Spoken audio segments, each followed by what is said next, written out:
श्री राधे। श्रीमद् भगवद गीता के तत्वावधान में वीरांगना कन्या संस्कार केंद्र के सहयोगार्थ सप्तम दिवसीय श्रीमद् भागवत कथा का आयोजन राजीव कॉलोनी पंचकुला में किया जा रहा है। मेरा समस्त कॉलोनी वासियों से निवेदन है कि अधिक से अधिक संख्या में पधार कर कार्यक्रम को सफल बनाएं और धर्म लाभ अर्जित करें। ये आयोजन आप ही के लिए है, आप ही के लिए इस आयोजन को यहाँ पर आयोजित किया गया है। तो हम सबका ये कर्तव्य बनता है कि हम सभी अधिक से अधिक संख्या में पधार कर पूर्ण लाभ अर्जित कर कार्यक्रम को सफल बना दें। समस्त कॉलोनी वासियों की धर्म प्रेमी जनता से मेरा अनुरोध है, अपने बाल बच्चों के साथ यहाँ पर आइए और भागवत श्रवण का लाभ उठाइए। आज कथा का चतुर्थ दिवस है। श्री कृष्ण जन्मोत्सव यहाँ पर मनाया जाएगा। श्री कृष्ण भगवान की सुंदर सुंदर झांकियों का हम दर्शन करेंगे। आप सभी बच्चे शांतिपूर्वक तरीके से पीछे बैठेंगे, कोई भी आवाज़ नहीं करेगा। माताएं थोड़ा आगे आ जाएंगी। व्यवस्था आप सभी को बनानी है, आप सभी का अपना कार्यक्रम है, तो व्यवस्था को ध्यान में रखते हुए, व्यवस्था बनाते हुए कार्यक्रम को सफल बनाएं। मेरा सभी माता शक्ति से अनुरोध है, अपना स्थान ग्रहण करें। जो बच्चे पीछे बैठे हैं शांतिपूर्वक तरीके से नीचे बैठेंगे, मस्ती कोई नहीं करेगा। अब हम सभी कथा की ओर चलेंगे। श्री राम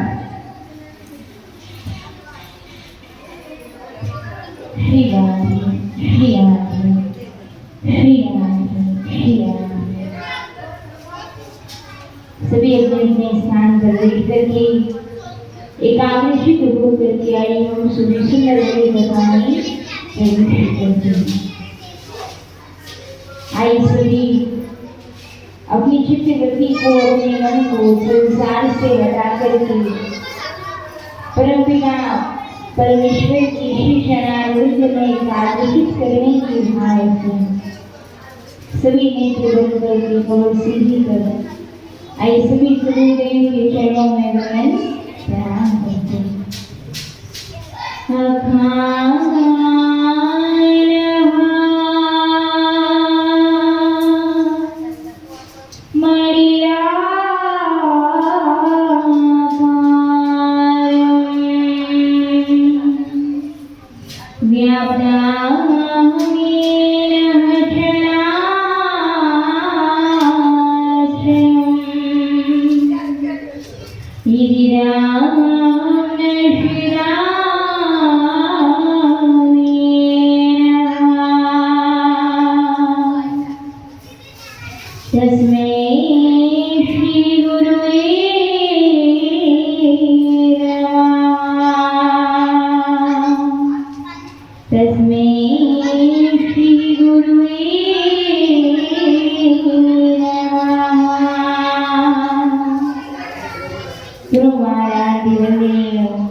उनसे अनुरोध आग्रह सदगुरुदेव महाराज, आप अपना कृपा हस्त हमारे मस्तक पर बदलाइए, जिससे यह कथा निर्विघ्न रूप से संपन्न हो। जो विगुरु कृपा ही केवल हो, शिष्य परम वक्रतुंड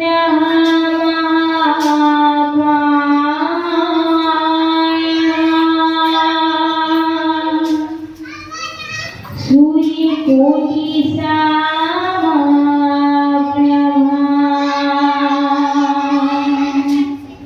निर्विघ्नं कुरु मे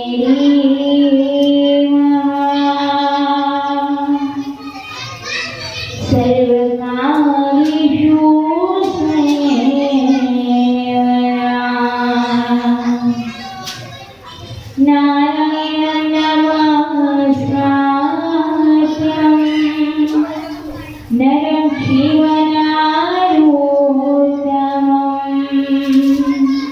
देवीं सरस्वती व्यासः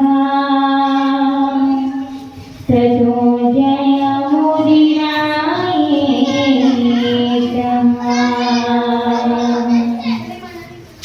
श्री राधा मेरी स्वामी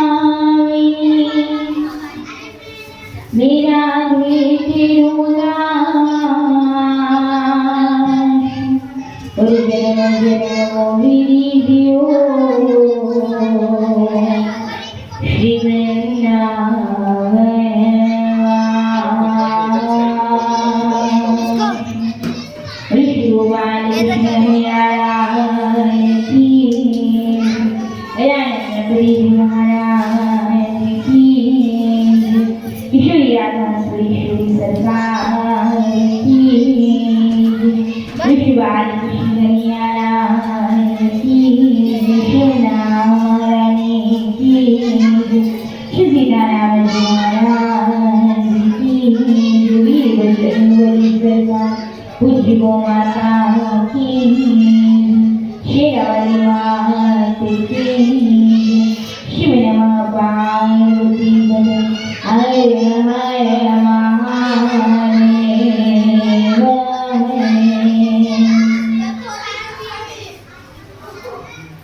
ठाकुर जी महाराज का गोविंद कृष्ण का वाक्यों में शब्द में वाणी में श्री मूर्ति श्रीमद् भागवत महापुराण को कोटि कोटि वंदन प्रणाम करते हुए स्थान देवता इंद्र देवता भू देवताओं का आवाहन करते हुए उनसे अनुरोध आगमन आप सभी हरि कथा मंडप में पधार अपने अपने स्थान पर विराजमान होकर के हम सभी करने की प्रार्थना प्रदान करें। पूज्य वृंदा महारानी के शिष्यानारिंद में वंदन प्रणाम करते हुए कोटि देवी देवता आचार्य जन संत जनन के रुद्र जनन के शिष्यानारिंद में वंदन प्रणाम करते हुए राम कथा कृष्ण कथा के परम रसिक श्रोता श्री हनुमान जी महाराज का आवाहन करते हुए उनसे अनुरोध आप हरि कथा मंडप में पधार कर सुंदर राम रस हम सबको प्रदान करें। आसन पर विराजमान होकर के विशेष अनुग्रह विशेष कृपा हम पर प्रदान करें। ऐसे चक्र से हरि कथा को श्रवण करने आए सभी मन भक्त विष्णु की श्री चरणारविंद में वंदन प्रणाम करते हुए आइए माता श्री पिताश्री के श्री सगुरुदेव के चरणारविंद में वंदन प्रणाम करते हुए आदिशक्ति भवानी जगदम्बे मैया आदिदेव महादेव शिव शंकर भोलेनाथ के चरणारविंद में वंदन प्रणाम करते हुए उनसे आइए हम सभी चतुर्दिवसीय उत्सव के दिवस की हरि कथा में प्रवेश करें। उससे पूर्व आए सभी कुछ समय हरि नाम संकीर्तन का आश्रय करें। और क्योंकि आज किसी कारणवश संगीतकार बंधुओं को कोई और गाना पड़ा तो थोड़ा जल्दी से आएंगे, तो तब तक आइए हम सभी नारायण भगवान के नाम का सुमिरन करते हैं। लक्ष्मी नारायण भगवान की। तो आइए हम सभी मिलकर के जितना हो सके उतने भगवान के नाम की कमाई को करें, जिससे भविष्य में चलकर के आने वाले समय में वो भगवान के नाम की पूरी हमारी काम आए। मिलकर के आए भगवान के नाम का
आई सभी जनों हाथ जोड़ करके कमर सीधी कर नेत्र बंद करके नीति नियमानुसार द्वादश अक्षर मंत्र ओम नमो भगवते वासुदेवाय का जाप करेंगे। एक बार हम सभी दूसरी बार आप सब हो रहे हैं। तो आइए सभी प्रेम से ओम नमो भगवते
एकाग्रचित होकर के तन्मय होकर के सुंदर हरि कथा में प्रवेश करेंगे।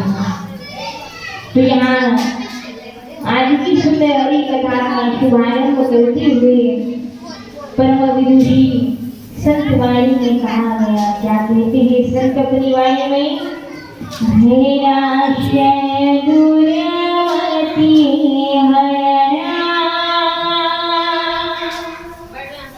विनाश्रय दुर्यवती हरणा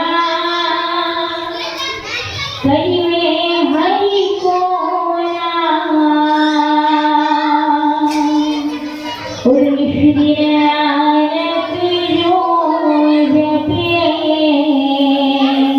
तो सफल होते सब हरे हरे राम राम राम हरे हरे हरे कृष्णा कृष्णा कृष्णा हरे हरे। संत अपनी वाणी में कहते हैं, भयनाशन दुर्मति हरण करिवे हरि को नाम और निश्चित नाम के जो जपे तो सफल हुई सब कामनाएं।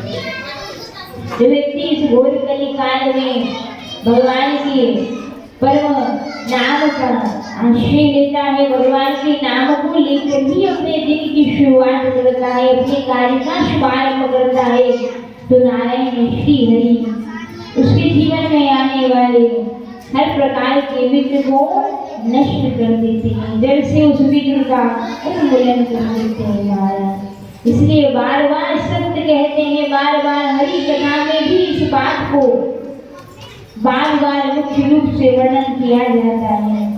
इस कली काल में भगवान के नाम का आश्रय छोड़ना कभी भी नहीं चाहिए। जिस प्रकार व्यक्ति बड़ी से बड़ी आपदा में, बड़ी से बड़ी संकट के समय में भी भोजन करना नहीं छोड़ता है, चाहे कितना ही को हो, जब भूख लगती है तो उधर पूर्ति के लिए थोड़ा ना थोड़ा तो व्यक्ति को खाना ही पड़ता है। ठीक वैसे ही चाहे कैसी परिस्थिति हो, कैसा ही काल हो, हर काल हर परिस्थिति में हर समय में भगवान के नाम को जपना भी छोड़ना नहीं चाहिए। निरंतर भगवान के नाम का आश्रय लेते रहना चाहिए। बोले भक्त भगवान की। इसलिए संतों के द्वारा हरि कथा में कहते हैं कि भगवान के नाम को सदा सर्वदा अपने हृदय में चलना चाहिए, सदा सर्वदा हरि नाम का आश्रय लेना चाहिए। रात की चतुर्दशी कथा में हम यही जानेंगे कि भगवान का नाम लेने से, संतों के सत्संग को सुनने से बड़ा किस किस के जीवन में बड़ा परिवर्तन आया है, तो बहुत ध्यान से सुनिएगा। कल हमने कथा को विश्राम किया था षष्ठी लीला की कथा पर।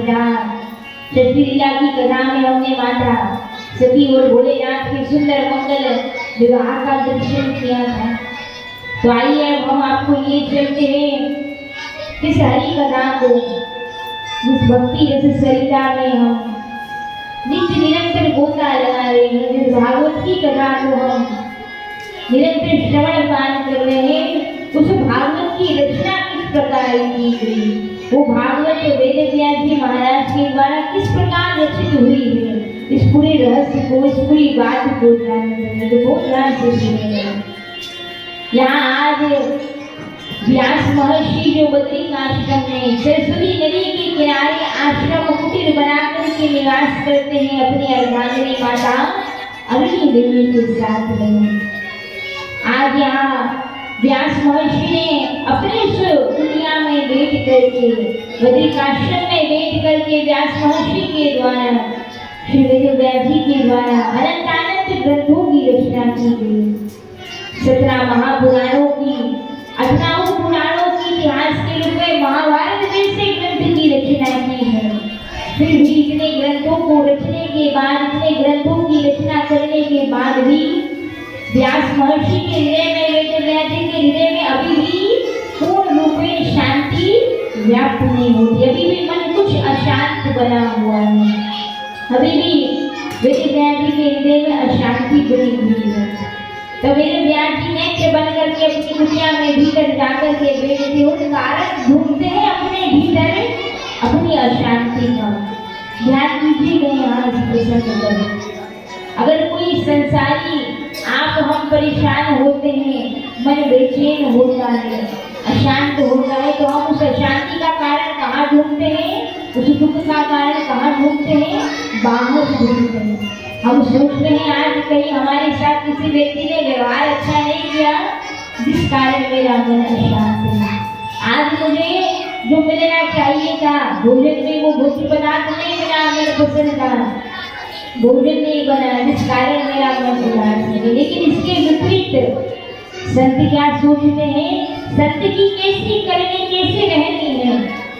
संत वेद व्यास जी जब अशांत होते हैं तो बाहर कहीं कारण नहीं खोजा है अशांति का, भीतर कारण खोज रहे। और वास्तव में मानव की अशांति का कारण, दुख का कारण बाहर कहीं भी नहीं है, भीतर ही छुपा हुआ। और क्या कारण है दुख का, अशांति का? हृदय में इच्छा होना, कहीं जाने पर मान की इच्छा होना। जब मान की इच्छा साथ में लेकर के जाओगे तो अपमान होने पर बहुत बुरा लगता, बड़ा कष्ट होता है। जैसे माता सती अपने पिता के यहाँ जब यज्ञ का आयोजन किया जाता है तब वहां पर जाती है।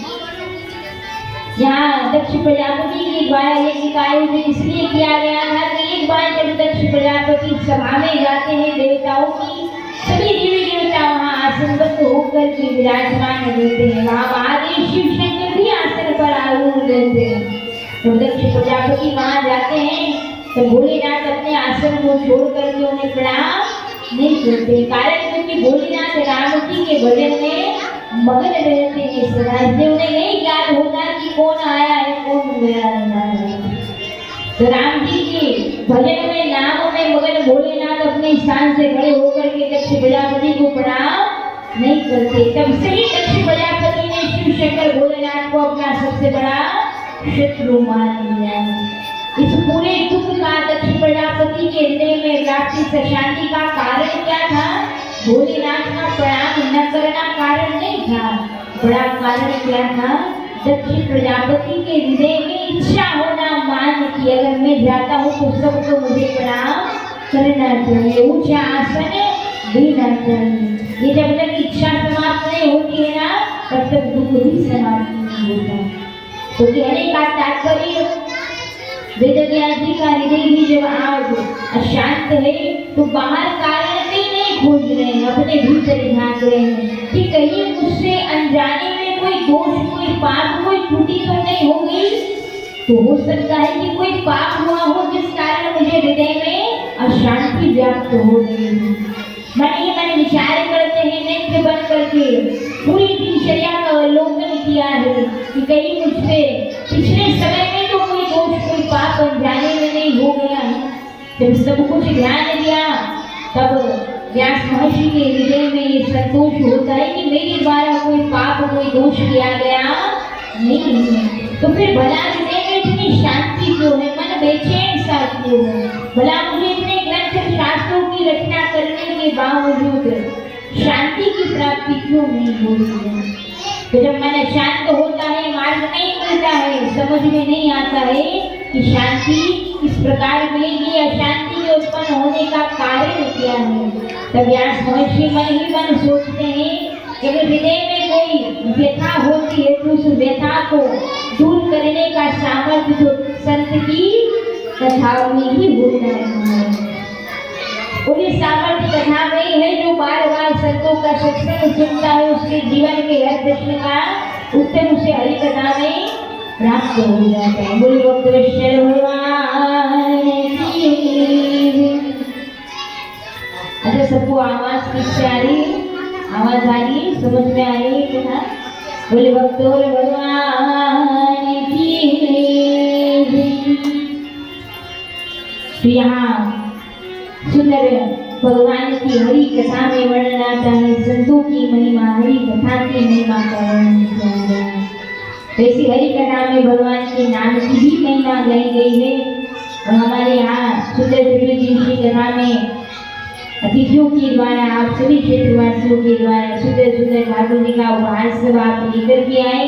व्यासपीठ के द्वारा आपका पधारी सभी अतिथियों का हम कोटि कोटि वंदन प्रणाम कर खूब खूब अभिनंदन आभार व्यक्त करते हैं। सभी कीर्तन ध्वनि के साथ में पधारे हुए अतिथियों का स्वागत वंदन अभिनंदन करते हैं। बोलिए भक्तेश्वर भगवान की। तो यहाँ व्यास महर्षि सोचते हैं कि अगर मुझे कोई संत का दर्शन प्राप्त होगा, उस संत का सानिध्य मिल जाए तो मैं उनसे पूछूंगा कारण मेरे हृदय की अशांति कहाँ है। क्योंकि संतों की यहाँ वेद व्यास जी भी महिमा गा रहे हैं। क्या कह रहे हैं?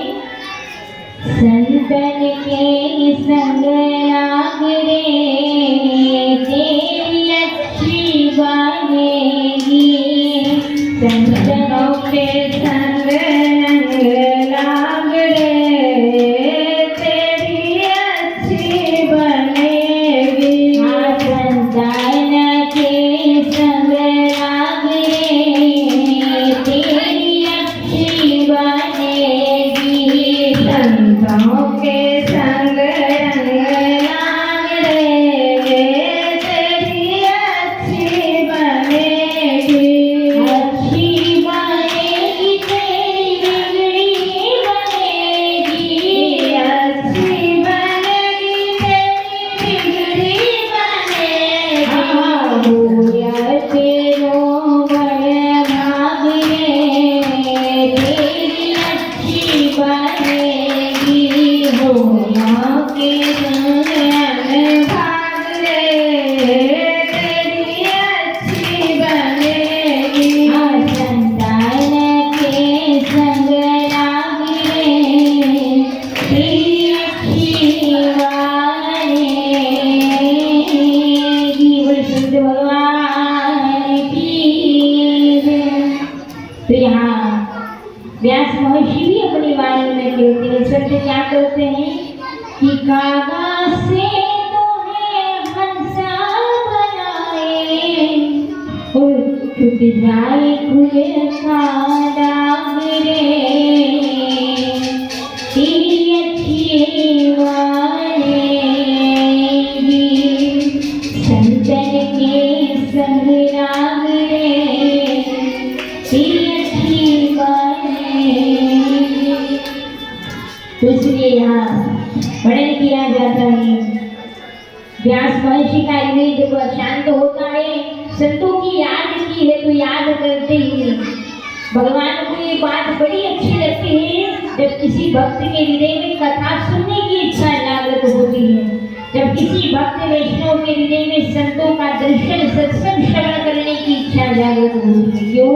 क्योंकि इस घोर कली काल में वैसे तो किसी को भगवान की याद आती नहीं है और याद आ भी जाए, लेकिन परम दुर्लभ है कि किसी के मन में हरि कथा श्रवण करने की इच्छा का जागृत होना। और जब भक्त के मन में जब हरि कथा सुनने की इच्छा जागृत होती है ना, तो भगवान ये देख करके परम प्रसन्न चित्त होते हैं। तो जैसे ही व्यास महर्षि के हृदय में इच्छा जागृत होती है भजन करने की, संतों का सत्संग सुनने की, इतने में ही वहाँ पर सुंदर नारद जी महाराज का आगमन हुआ। गुरुदेव श्री नारद जी महाराज की। तो वहाँ भगवान की अंतर प्रेरणा के द्वारा देवर्षि नारद को व्यास महर्षि के आश्रम में भेजा जाता। व्यास महर्षि के आश्रम में देवर्षि नारद आकर के वेदव्यास जी को समझाते हैं। प्रथम तो प्रणाम किया है व्यास महर्षि को, प्रश्न किया कि हे व्यास महर्षि, मैं तो आपका दर्शन करने को यहाँ आया था, पर आप तो यहाँ कुछ परेशान कुछ चिंतित से दिख रहे हैं। मैं जानना चाहता हूँ आपकी अशांति का कारण क्या है। तो व्यास महर्षि समझाते हैं देवर्षि को, हे देवर्षि नारद, यही कारण तो अब तक मुझे नहीं प्राप्त हुआ। बोले भगवान की।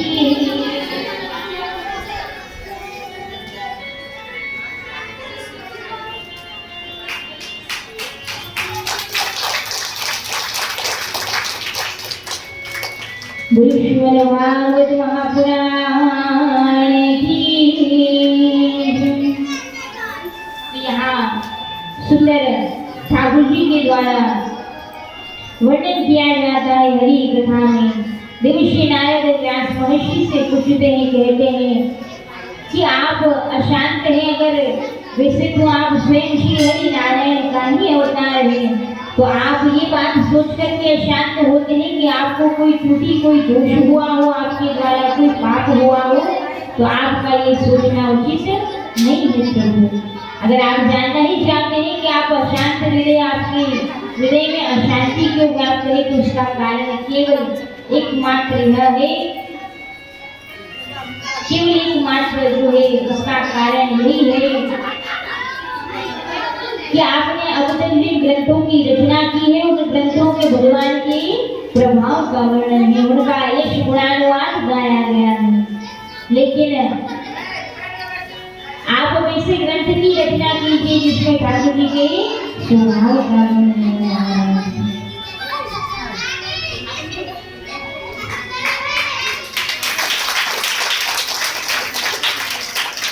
सीताराम जी महाराज की। तो यहाँ वर्णन आता है, बोले भक्तेश्वर भगवान की। श्री राम जय राम जय जय राम, श्री राम जय राम जय जय राम, श्री राम जय राम जय जय राम, श्री राम जय राम जय जय राम, श्री राम जय राम जय जय राम, श्री राम जय राम जय जय राम, श्री राम जय राम जय जय राम, श्री राम जय राम जय जय राम, श्री राम जय राम जय जय राम, श्री राम जय राम जय जय राम, श्री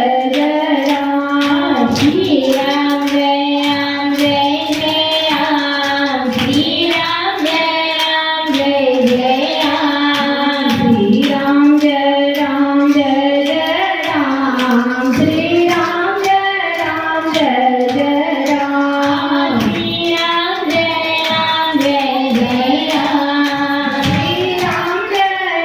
जय जय राम, श्री राम जय राम जय जय राम। विश्व भागवत महापुराण की। तो यहाँ वेदव्यास जी महाराज को देवर्षि नारद समझाते हैं कि हे व्यास महर्षि, अब तक आपने जिन ग्रंथों की उपनिषदों की रचना की है, उन ग्रंथों में ब्रह्म सूत्रों में भगवान के यश को गाया गया है, भगवान के प्रभाव के विषय में वर्णन किया गया है। लेकिन अब आप ऐसे ग्रंथ की रचना कीजिए व्यास महर्षि, क्योंकि आप कोई साधारण मनुष्य नहीं है। मैं तो मानता और जानता हूँ कि आप स्वयं विष्णु श्रीहरि का अवतार हो। प्रभु की ही प्रेरणा से आपका इस धराधाम पर अवतरण हुआ है। अगर किसी कारण से अवतरण हुआ है तो केवल यह कारण है कि आप आने वाले कलयुग के मनुष्यों के लिए ऐसे सदग्रंथ की रचना करें, जो ग्रंथ समय समय पर कलयुग के मनुष्यों को समाधान प्रदान करने वाला हो, भगवान की भक्ति से जोड़ने वाला है। और मैंने सुना है देवर्षि नारद कहते हैं व्यास महर्षि से कि हे व्यास महर्षि, मैंने सुना है कि अशांति दो कारणों से ही हृदय में होती है। पहला तो मन अशांत तब होता है जब आपके द्वारा कोई पाप, कोई दोष हो गया हमारा। और दूसरा कारण होता है कि कहीं कोई काम जो है वो आपके द्वारा अधूरा रह गया है। जब कोई काम अधूरा रह जाता है, कोई उद्देश्य अधूरा रह जाता है, तब भी मन में बेचैनी, अशांति व्याप्त हो जाती है। तो ये व्यास महर्षि आपके द्वारा भी एक कार्य है जिस उद्देश्य से आपका जन्म हुआ है, और वो है एक ऐसे सुंदर ग्रंथ की रचना करना जो कार्य अब तक अधूरा ही है महाराज। तो हे व्यास महर्षि, आप सुंदर ग्रंथ की रचना कीजिए जिस ग्रंथ में बाल कृष्ण कन्हैया लाल की लीलाओं का चित्रण हो, वर्णन हो, जिन्हें लीला कथा को सुन करके भक्त करुणा निधान दीन बंधु भगवान कृष्ण के स्वभाव का जिस ग्रंथ में वर्णन हो, ऐसे ग्रंथ की आप रचना कीजिए। तो व्यास महर्षि कहते हैं देवर्षि नारद जी से कि भाई ग्रंथ की रचना कैसे कर दूं, उसके लिए कोई ज्ञान, कोई आधार तो होना चाहिए। अगर आपसे कोई व्यक्ति कहे कि बड़ी ऊंची इमारत आपको खड़ी करनी है, तो इमारत खड़ी करने के लिए कुछ भूमि का, कुछ आधार का, नींव का होना तो आवश्यक है ना। और जब नींव मजबूत होती है तो ऊंची इमारत उस पर तानी जा सकती है। अगर नींव कमजोर होती है तो इमारत भूमि में धराशायी हो जाती है। तो यहाँ देवर्षि नारद कहते हैं कि मैं आपको एक आधार देता हूँ, मैं आपको 4 श्लोक प्रदान करता हूँ। देवर्षि नारद जी ने व्यास महर्षि को चतुर्श्लोक की श्रीमद् भागवत कथा का यहाँ ज्ञान प्रदान किया है। 4 श्लोकों की भागवत कथा यहाँ श्रवण कराएंगे। तब यहाँ वेदव्यास जी कहते हैं कि वे देवर्षि नारद, भला 4 श्लोकों को आधार बनाकर किसी ग्रंथ की रचना कैसे की जा सकती है, ये तो मुझे बिल्कुल असंभव सा प्रतीत होता है। तब देवर्षि नारद कहते हैं व्यास महर्षि, जो आप कर सकते हैं वो आप कीजिए, जो आपके हाथ में है वो आप कीजिए, जिससे जो प्रभु के हाथ में होगा उस काम को सफल बनाना प्रभु स्वयं बना देंगे।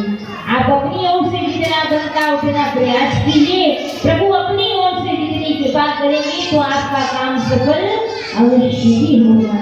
और आपको अगर अब भी विश्वास नहीं होता है कि 4 श्लोकों को आधार बनाकर के भागवत ग्रंथ की रचना की जा सकती है, तो मैं आपको अपने जीवन का ही एक उदाहरण समझाता हूँ, दिखलाता हूँ, बताता हूँ। तब यहाँ देवर्षि नारद अपने जीवन का एक प्रसंग सुना रहे हैं वेदव्यास जी महाराज को, जो कथा आपने लगभग सबने श्रवण पान की होगी।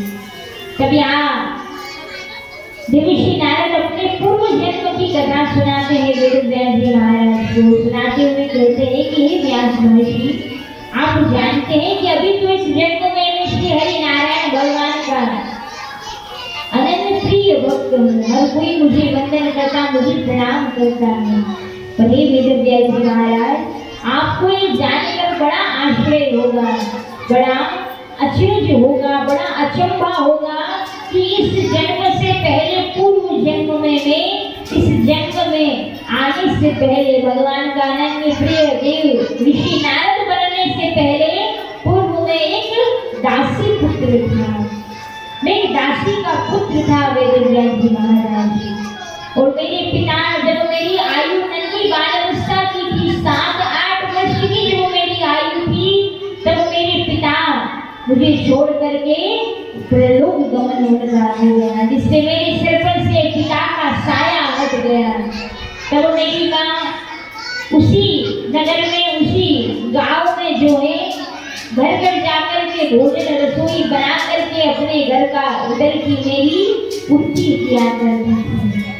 तो ये व्यास महर्षि जब उस समय जो जिस गांव में मैं और मेरी माँ निवास करते थे ना, एक बार संयोग से वहाँ उस गांव से कुछ संत गुजर रहे थे। उन सिद्ध संतों को देख करके उनके मस्तक पर तिलक, कंठियों में कंठी तुलसी की माला देख करके, हाथ में भजन की जप की सुमिरनी को देख करके, राम कृष्ण हरि का संकीर्तन करते हुए जब संत मेरी गांव से गुजर रहे थे ना, तब मैं नन्हे नन्हे बच्चों के साथ में खेल रहा था और मैंने देखा कि गांव के लोगों ने, ग्रामीण क्षेत्र के लोगों ने संतों को उस समय प्रणाम कर वही उस गांव में रोक लिया।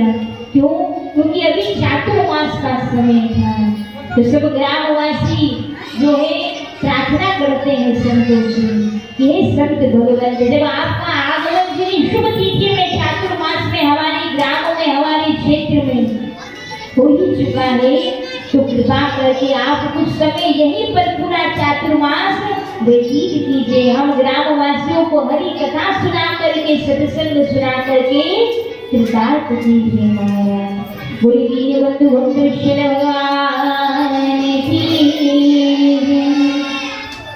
तब सब ग्रामवासियों के द्वारा जब प्रार्थना की गई संतों से रुकने के लिए, तब संत चातुर्मास करने के लिए 4 महीने वहीं पर उस गांव में निवास करते हैं।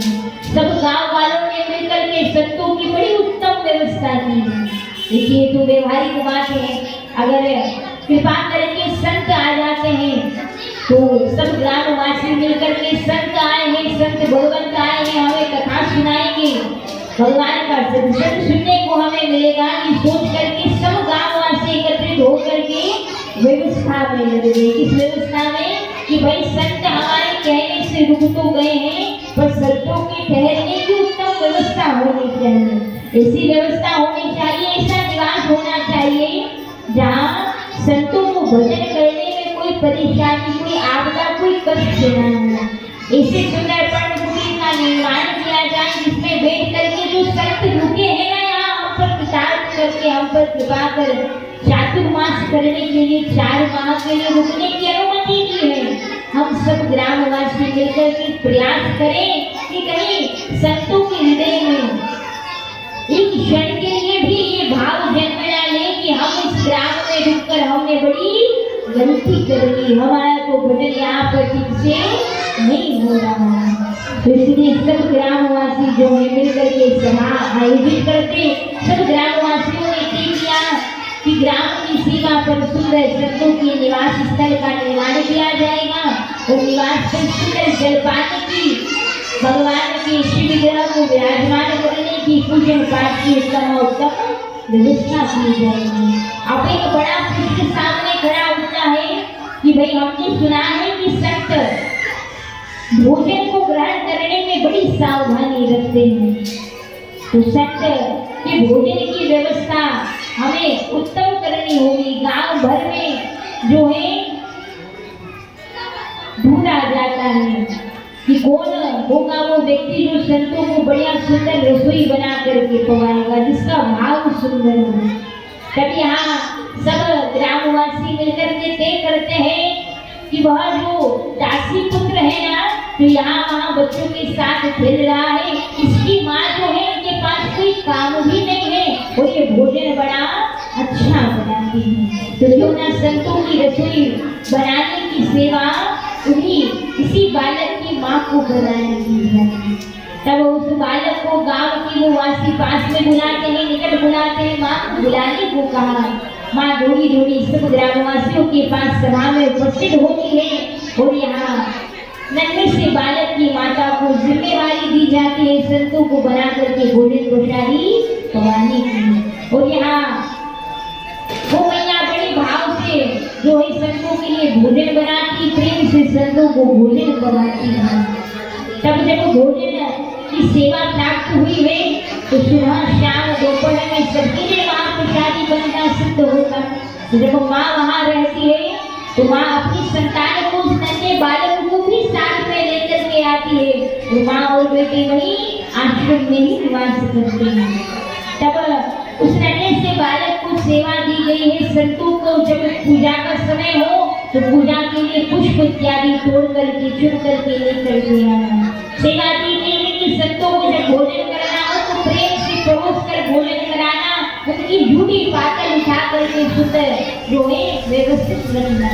संतों को जो जब जब आवश्यकता पड़े उनकी आवश्यकता को पूर्ण करने की।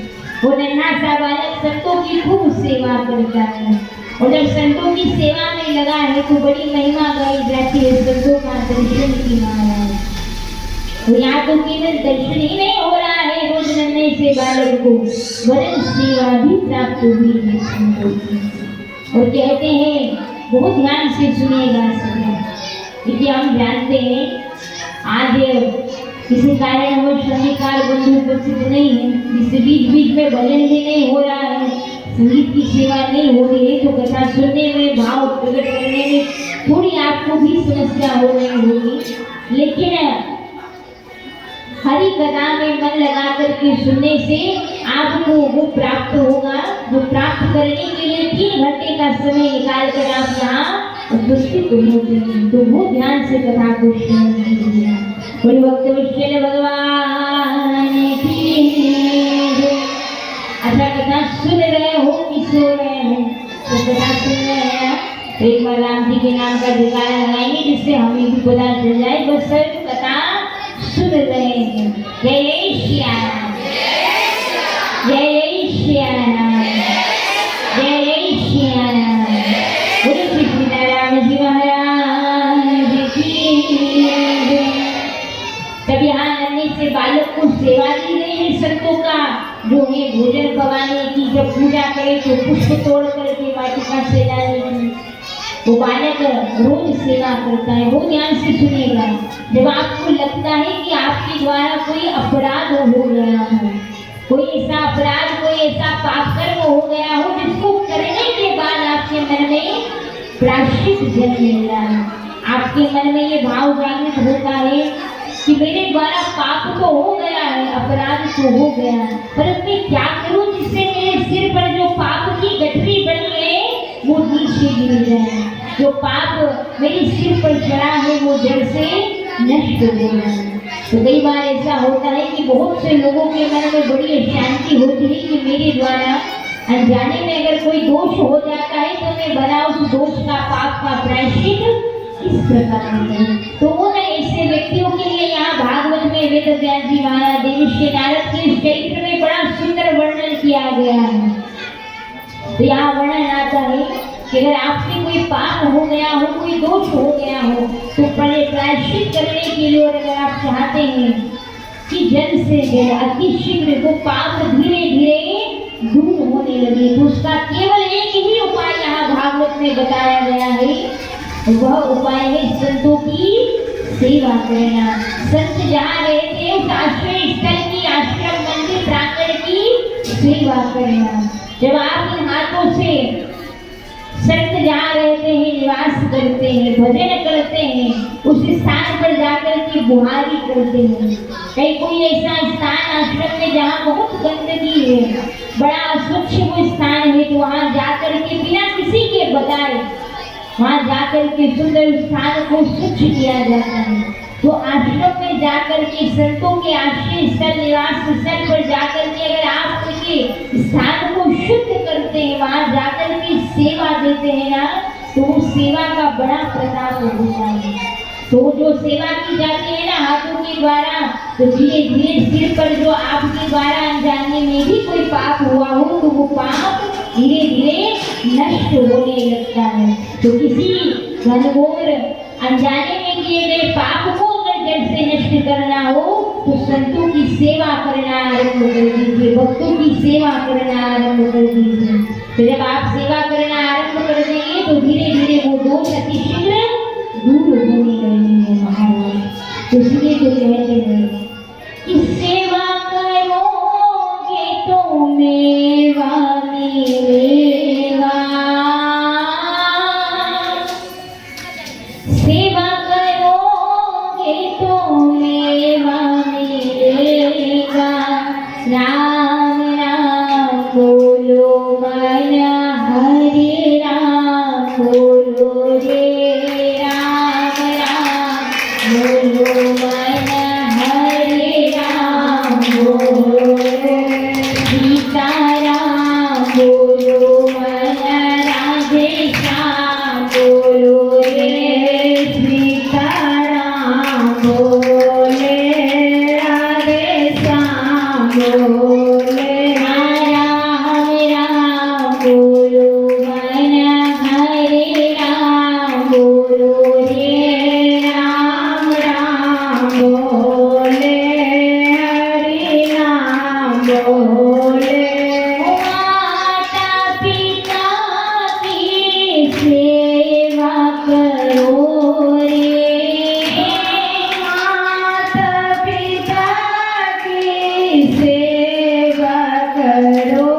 मेवा मिलेगा।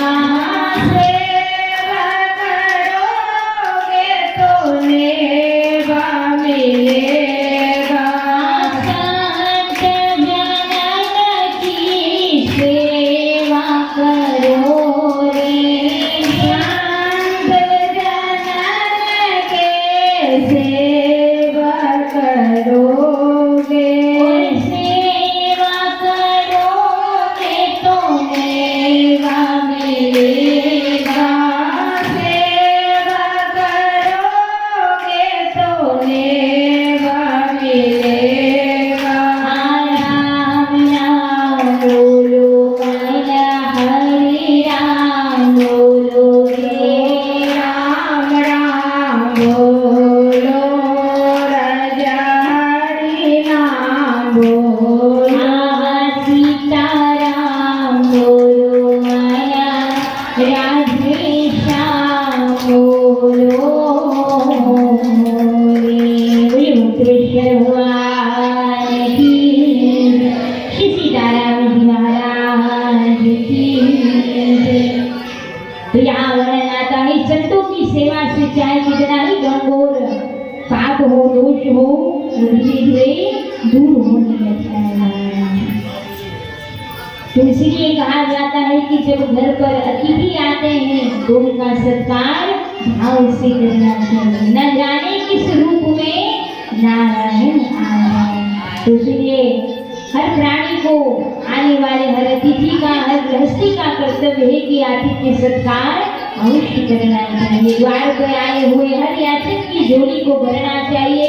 और जब भी अवसर मिले घर से बाहर कहीं जाने का, तो यहाँ वहाँ घूमने की बजाय कहाँ जाना चाहिए? ऐसे स्थान पर, ऐसे तीर्थ स्थानों पर जाओ जहाँ संत वास करते हैं। और केवल जाना ही नहीं, जाकर के जो है सुंदर संतों के स्थान पर जाकर के वहाँ संतों के आश्रम में उनकी सेवा दीजिए महाराज। और सेवा देकर तो देखिए, सेवा करने के बाद जो भजन किया जाता है ना, मंत्र की सेवा की है, बुहारी की है, और फिर बैठ करके भजन करोगे ना, तो भजन करने में एक अलग ही आनंद, अलग ही रस जो है हृदय में प्रकट होगा महाराज।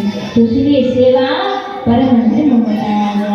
तो आइए हम सभी के मध्य में चतुर्दशी श्रीमद् भागवत कथा में सुंदर गणमान्य अतिथि गणों का पदारोपण हुआ है। ऐसे पधारे हुए अतिथियों का हम सभी यहाँ परिचय प्राप्त करें। आइए करते ध्वनि के साथ में और व्यास मंच के द्वारा पधारे अतिथियों का खूब खूब अभिनंदन, आभार हृदय से हम व्यक्त करते हैं। बोलिए भक्तेश्वर भगवान की। आइए सभी जोरदार तालियों के साथ में सुंदर पधारे हुए अतिथियों का आभार अभिनंदन करेंगे। श्री राधे, श्री राधे। सभी जोर से जयकारा दीजिए, जय जय सिया राम। और पूरी उत्साह के साथ वर्णन किए कि आप लोगों को आनंद आ रहा है। किसको आनंद आ रहा है? तो जोर से पूरे उत्साह के साथ जय जय सिया राम, जय जय सिया राम, जय सिया राम। भारत माता की, भारत माता की, वंदे वंदे। बहुत सुंदर, धन्यवाद। सर्वप्रथम व्यासपीठ के चरणों में मेरा नमन, आदरणीय व्यास जी को मेरा नमन, उपस्थित पधारे हमारे सभी अतिथियों को मेरा नमन, यहाँ उपस्थित सभी श्रोतागण मातृशक्ति को मेरा नमन। श्रीमद् भगवद गीता शक्तिपीठ केंद्र कुरुक्षेत्र के तत्वाधान में राजीव कॉलोनी में वीरांगना कन्या संस्कार केंद्र के सहयोगार्थ सप्तम दिवसीय श्रीमद् भागवत कथा का आयोजन हो रहा है। कोई बच्चे शोर नहीं करेंगे, बातें नहीं करो। आज कथा का चतुर्थ दिवस है, जो कि हम श्री कृष्ण जन्मोत्सव के रूप में यहाँ पर बनाने वाले हैं। हमारा इस कथा का जो विशेष है वो है वैदिक बाल संस्कार शिविर, जो कि कथा के पहले छोटे छोटे बालकों को अच्छे संस्कार देने के लिए यहाँ पर लगाया जा रहा है। ऐसी कितनी माताएं जिनके बच्चे यहाँ पर आते हैं? हाथ ऊपर करेंगे। जिनके पोता पोती या बालक बालिकाएं यहाँ पर आते हैं, मैक्सिमम माताओं के आते हैं। जिनके नहीं आते हैं और या जिनके नहीं हो तो अपने आसपास के बच्चों को आप यहाँ पर भेजिए, जिससे वे अच्छे संस्कारों को यहाँ पर सीख सके और अच्छी शिक्षा ग्रहण कर सकें।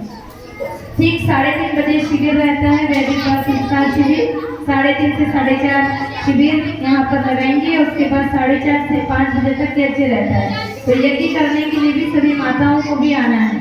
जो जोड़े से आ सकते हैं वे भी आ सकते हैं, जो जोड़े से नहीं आ सकते हैं वो सिंगल भी बैठ सकते हैं। अपने बच्चों को जरूर लेकर आएं, कोई शुल्क नहीं है, सब कुछ निःशुल्क है। आपके लिए ये आयोजन है, क्योंकि आयोजक कौन है? आप और हम। पहले आयोजन करता आप हैं, फिर हम हैं। तो ये अपना आयोजन है, इसको अपना समझकर अधिक से अधिक संख्या में पधारें, समय से पधारें और इस कार्यक्रम को सफल बनाएं और पुण्य लाभ अर्जित करें। देखिए, हमारे समाज में संस्कारों की बहुत अधिक आवश्यकता है। शिक्षा के साथ बच्चों को अच्छे संस्कार भी माताओं को देना चाहिए, तभी वो एक अच्छा बालक बनेगा, एक अच्छा इंसान बनेगा, तभी अपने माता पिता, समाज और राष्ट्र का नाम गौरवान्वित कर सकेगा। इसलिए ऐसे शिविरों का आयोजन यहाँ पर किया गया है। आज के हमारे ऐसे आयोजन में हमारे बीच में आदरणीय श्रीमान ज्योति जी पार्षद राजी कॉलोनी से सपत्नी यहाँ पर पधारे हैं। जोरदार तालियां बजाकर आपका स्वागत करना रहेगा। कृपया सपत्नी मंच पर पधारें, सपत्नी मंच पर आ जाएं।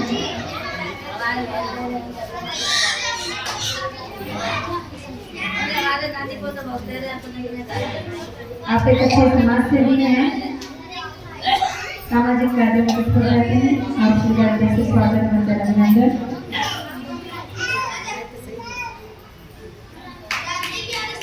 जोरदार तालियां बजाएंगे।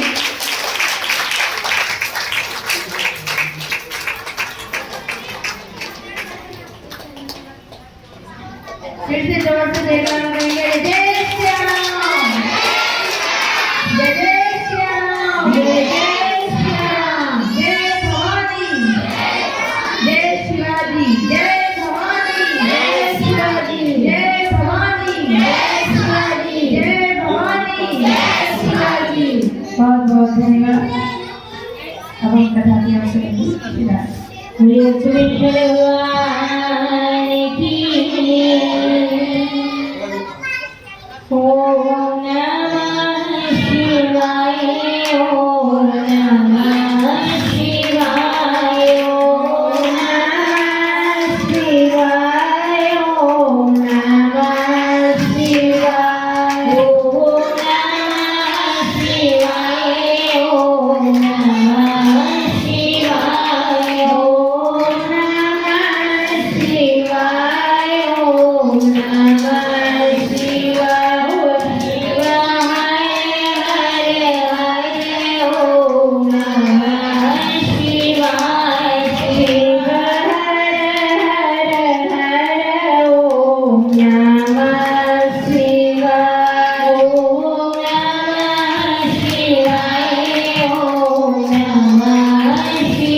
वर्णन किया गया सेवा के महत्व का।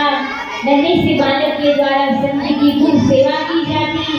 जब संत बार बार उस बालक के स्वरूप को देखते, उसके स्वभाव को देखते, तो नन्हा बालक बहुत कम बोलता है, संतों की खूब मन लगा करके सेवा करता है। तो महंत जी ने प्रसन्न होकर के उस बालक को अपने निकट बुलाया। अपना द्वारा किए हुए भोजन को करने के उपरांत उसे अपने हाथों से भोजन प्रसादी करवाया और संतों के हाथ की उचिष्ट प्रसादी को प्राप्त कर, संतों की आज्ञा से उचिष्ट प्रसादी को प्राप्त कर उसकी भक्ति दिनों दिन बढ़ने लगी। और अब यहाँ संत जी ने श्री बालक को गुरु मंत्र भी प्रदान किया, मंत्र दीक्षा प्रदान की है, जिस मंत्र का वो बालक नित्य जब सुमिरन करता है।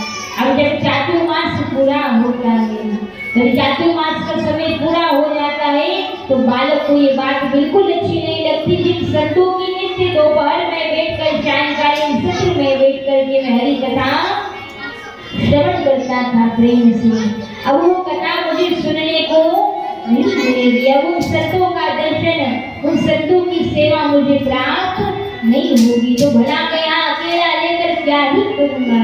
इसलिए बार बार उन्होंने विनय किया है कि हे संत श्री, अगर आप जा ही रहे हैं तो मुझे भी अपने साथ में लेकर के चलिए। यहाँ मेरा अपना कोई भी नहीं है। मैं जानता हूँ कि हर माता पिता चाहते हैं कि उसका बालक बड़े होकर के विवाह करे, विवाह के बाद उसका वंशवर्धन हो, अच्छे से घर परिवार फले फूले और वो एक सफल जो है, एक सफल, एक आध्यात्मिक, एक सफल गृहस्थ धर्म का पालन करे। ये कोई भी माता पिता नहीं चाहते कि बड़ी होकर के उसकी संतान खूब भजन करे, संत बने, भगवान का भक्त बने। जिस कारण मेरा मोह, मेरी ममता अपनी माता से भी उतनी नहीं है जितनी संत श्री आपसे हो गई है। 4 माह में आपके मुखारविंद से हरि कथा सुन करके, अगर आप चाहते हैं तो मुझे अपने संग में लेकर के चलिए। वो ध्यान से सुनिएगा। ध्यान देने से बालक के हृदय में इतनी भक्ति कैसे जागृत हो रही? क्यों? क्योंकि बार बार कथा सुनकर के उसके हृदय फिर से जो पर्दा होता है ना भगवान के और भक्त के बीच में अहंकार का, अहम का, इच्छा का, वो पर्दा हरि कथा बार बार सुनने से पर्दा उठ जाता है। और जब पर्दा बीच से हट जाता है तो भक्त और भगवान का सुंदर मिलन होता है। एक बार एक संत रहते थे। एक संत जी अपने साथ जब सत्संग करने को आए तो पारसमणि लेकर के संग में आए थे। जब पारसमणि संग में लेकर के आए थे तो ये बात जो है जैसे ना तैसे उनके साथ जहाँ वे ठहरे हुए थे ना, रुके हुए थे, उनके यजमान के बालक को पता चल जाती है कि संत जी संग आए तो है यहाँ पर प्रसंग में पारसमणि लेकर के आए। तो कितना अच्छा होगा जो लोहे को सोना बना देने वाली बहुमूल्य पारसमणि मुझे प्राप्त हो जाए। तो क्योंकि संत जी तो जोगी है, महात्मा है, तपस्वी है, तो इसे फकीर संत को, इसे जोगी महात्मा को तो भजन से मतलब है। उन्हें क्या लेना देना पारसमणि का, और भला पारसमणि का वो उपयोग भी क्या करेंगे। तो अगर किसी को आवश्यकता और पारसमणि का सदुपयोग होगा तो वो मेरे ही पास होगा। तो इसलिए वो व्यक्ति रात्रि में योजना बनाता है कि कल सवेरे जब ब्रह्म मुहूर्त में उठ करके सत्य सरोवर में स्नान करने को जाएंगे ना, तो पीछे से चुपके से बिना किसी के देखे मैं गुप्त रूप में उस पारसमणि को अपने पास रख लूंगा। उस पारसमणि को महंत जी के, संत जी की जो है कुटिया से लेकर के, उनकी झोली से लेकर के अपने पास रख लूंगा। अब सारी रणनीति जो है रात में वो व्यक्ति तैयार कर लेता है, मन ही मन सब कुछ तैयार कर लिया, बड़ा प्रसन्न होता है कि कल सवेरे मुझे लोह को सोना बना देने वाली बहुमूल्य पारसमणि प्राप्त होने वाली है। यहाँ मन में विचार करके सवेरे उठा है, जैसे ही देखा है कि सत्य ब्रह्म मुहूर्त में अपनी कुटिया से निकल करके सरोवर में जल में स्नान करने को गए हैं, पीछे से दौड़ा दौड़ा वो व्यक्ति संत जी की कुटिया में जाता है। कुटिया में जाकर के कमंडल को देखा, कमंडल को उलट पुलट कर देखा, पर कमंडल में भी कुछ प्राप्त होता नहीं। संत जी की झोली को देखा है, बार बार टटोला, लेकिन झोली में भी पारसमणि प्राप्त नहीं होती है। संतों के वस्त्रों में बार बार देखा है कि कहीं वो पारसमणि हो सकता है, संत ने वस्त्रों की अजरती हो, वहाँ पर भी देखा, लेकिन वहाँ पर भी पारसमणि नहीं मिलती। यहाँ वहाँ हर ओर पूरी कुटिया में जो है बार बार खोजा है, लेकिन कहीं पर वो पारसमणि प्राप्त नहीं होती। जब कहीं नहीं होती है कभी इतने में ही जब वो ढूंढ ही रहा होता है कुटिया में, इतने में संत जी स्नान करके अपनी कुटिया में पुनः पधार जाते। जैसे ही किवाड़ खोला उस व्यक्ति को वहाँ देखा और देखा कि कुटिया में सब कुछ अस्त व्यस्त यहाँ वहाँ पड़ा हुआ है। जब सब कुछ अस्त व्यस्त यहाँ पड़ा हुआ देखा संत जी समझ गए कि हो ना हो ये उसी पारसमणि के लालच में लोगों में यहाँ उसी प्राप्त करने के भाव से आया है। संत मुस्कुराते हैं, मुस्कुराकर के कहते हैं कि हे कृपानाथ, हे महानुभाव, हे सज्जन, अगर आपको पारसमणि चाहिए ही थी तो मुझसे मांग लेते, मैं तुम्हें देने के लिए मना थोड़ी ना करता, फिर क्यों चोरी से यहाँ पारसमणि लेने को आया हूँ। अच्छा तुम्हें पारसमणि ही चाहिए तो मैं तुम्हें अभी दे देता हूँ। तो यहाँ संत जाते हैं, जाकर के अपने उस कुटिया में से एक सुंदर जो वहाँ पर उनका एक पात्र रखा, उस पात्र में से एक डिबिया को निकाला है, वस्त्र हटाया, उस संदूक को बोला, संदूक से डिबिया को निकाला है। वो लोहे की डिबिया को निकालते हैं, वो निकाल करके उस व्यक्ति को दिखा करके कहते हैं कि हे सज्जन, हे महानुभाव, इस लोहे की डिबिया में ही वो पारसमणि रखी हुई है जिसे लेने के लिए तुम यहाँ आए हो। इतना घबराहट, इतना बेचैन हो रहे हो, तुम्हें पारसमणि चाहिए तो मैं अभी डिबिया में से निकाल कर तुम्हें दे देता हूँ। तब वो व्यक्ति मन में विचार करता है कि भाई कैसी पारसमणि है ये पारसमणि संत कहते हैं कि लोहे की डिबिया में रखी हुई है। अगर वास्तव में पारसमणि होती तो लोहे की डिबिया स्वर्ण सोना अभी तक हो चुकी होती। ये कैसी पारसमणि है, लगता है हमें संत मजाक कर रहे हैं, कोई उपहास कर रहे हैं हमारे साथ में। यथार्थ यह है कि हो सकता है संत जी कोई पारसमणि लेकर ही नहीं आए हैं, क्योंकि अगर पारसमणि होती तो लोहे की डिबिया भी सोने की हो चुकी होती। पर यहाँ उस व्यक्ति ने क्या देखा, संत ने इस लोहे की डिबिया को खोला, खोल करके वस्त्र के भीतर से उस पारसमणि को, चमकती पारसमणि को निकाला। उसे निकाल कर जब देखा तो वो व्यक्ति बड़ा चकित होता है और हाथ जोड़कर संत से पूछता है, हे संत श्री, ये बात इस पारसमणि की चमक को देख करके मेरी समझ में आती है कि ये वास्तव में असली पारसमणि ही है। लेकिन एक बात समझ में नहीं आती, ये पारसमणि डिबिया में, जिस डिबिया में रखी है वो डिबिया लोहे की, स्वर्ण की अभी तक क्यों नहीं होती है। तब संत जी पूरा रहस्य समझाते हुए कहते हैं कि हे बालक, जरा गौर से देख इस डिबिया को।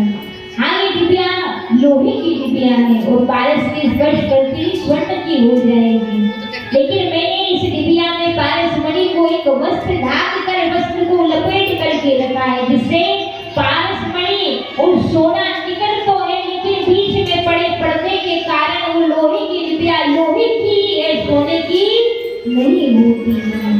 तो ठीक वैसे ही जैसे संत जी ने लोहे की डिबिया में पारसमणि को रखा तो था, लेकिन पर्दे का आवरण होने के कारण पारसमणि बहुत निकट थी, लेकिन फिर भी लोहे की डिबिया सोने की नहीं बन पाई। ठीक वैसे ही परमात्मा प्रत्येक प्राणी मात्र के हृदय में बहुत निकट विराजमान है, लेकिन फिर भी परमात्मा का ही स्वरूप कहे जाने वाला मनुष्य जो है, भगवान की भक्ति को, भगवान की भक्ति के भाव को प्राप्त, उनका दर्शन, उनका अनुभव नहीं कर पाता है। कारण क्या है, भक्त और भगवान के बीच में पर्दा पड़ा हुआ है, माया रूपी पर्दा। और ये पर्दा हटेगा कैसे, ये पर्दा हटेगा जब बार बार इन कानों से हरि कथा सुनोगे, जब बार बार मुख से भगवान का नाम लोगे ना, बार बार संतों के सानिध्य में जाकर उनकी चाकरी सेवा करोगे, जब बार बार सेवा करोगे, दूजा जब करोगे, तीजा कानों से हरि कथा सुनोगे, जब उन तीन चीजों का संगम होता है तब वहाँ पर ज्ञान गंगा प्रकट होती ही होती है, कृपा प्राप्त होती ही होती है। इसलिए कहते हैं इस पर्दे को हटाना कठिन नहीं है, बड़ा आसान है। मीराबाई तुकाराम जी ने भी खूब भजन करके लीलास जी महाराज ने इस कपड़े को हटा दिया था। बस आवश्यकता है प्रेम से ठाकुर जी को पुकारने। तो जब ये माया का पर्दा हट जाता है ना, तो जो भक्त प्रेम से पुकारता है ना, तो ठाकुर जी उसके हर भाव को अंगीकार करते हैं, स्वीकार करते हैं। महाराज जय गोपेश्वर भगवान की। अब यहाँ आगे वर्णन आता है, नन्हे से देवऋषि नारद कहते हैं कि संतों के द्वारा मेरा नाम हरिदास रखा जाता है। मेरा नाम हरिदास रखा गया। संतों ने मुझे मंत्र दीक्षा प्रदान की। मंत्र दीक्षा को प्राप्त करने के बाद में संत उस गांव से चातुर्मास पूरे होने पर अपने घर की ओर गमन करते हैं। आगे की यात्रा की ओर चलते हैं। पीछे से मुझे आदेश देकर के गए हैं कि हे बालक, तुम पर जो मात्र ऋण है, जब प्रभु कृपा से वो ऋण से तुम ऋण होगे तब तुम्हें भगवत कृपा प्राप्त होगी। हे बालक, तब तुम वन में जाकर के भजन करना, जिससे भगवान आकर के विशेष अनुग्रह तुम्हें अवश्य प्रदान करेंगे। तो यहाँ नन्हा सा बालक जो है हरिदास वन में जाता है, खूब भगवान का भजन किया है और खूब भगवान का भजन करने के उपरांत जो है श्री हरि नारायण भगवान दर्शन देते हैं और कहते हैं, हे भक्त, तुम मेरे अनन्य प्रिय भक्त देवशी नारद के रूप में विश्वविख्यात होगे। और इस जन्म में हरिदास तुमने मन में बार बार भजन की इच्छा तो की, पर भजन न कर पाए जिम्मेवारियों के चलते तुम्हें एक काम आसान कर देता हूँ। जब देवशी नारद के रूप में तुम्हारा जन्म होगा तब तुम नित्य निरंतर मेरे नाम का सुमिरन करना। तभी तो देवशी नारद हाथ में करताल लेकर मंजीरा लेकर नित्य निरंतर भगवान नारायण का नाम का जाप करते। क्या कहते हैं? नारायण श्रीमन नारायण श्रीमन नारायण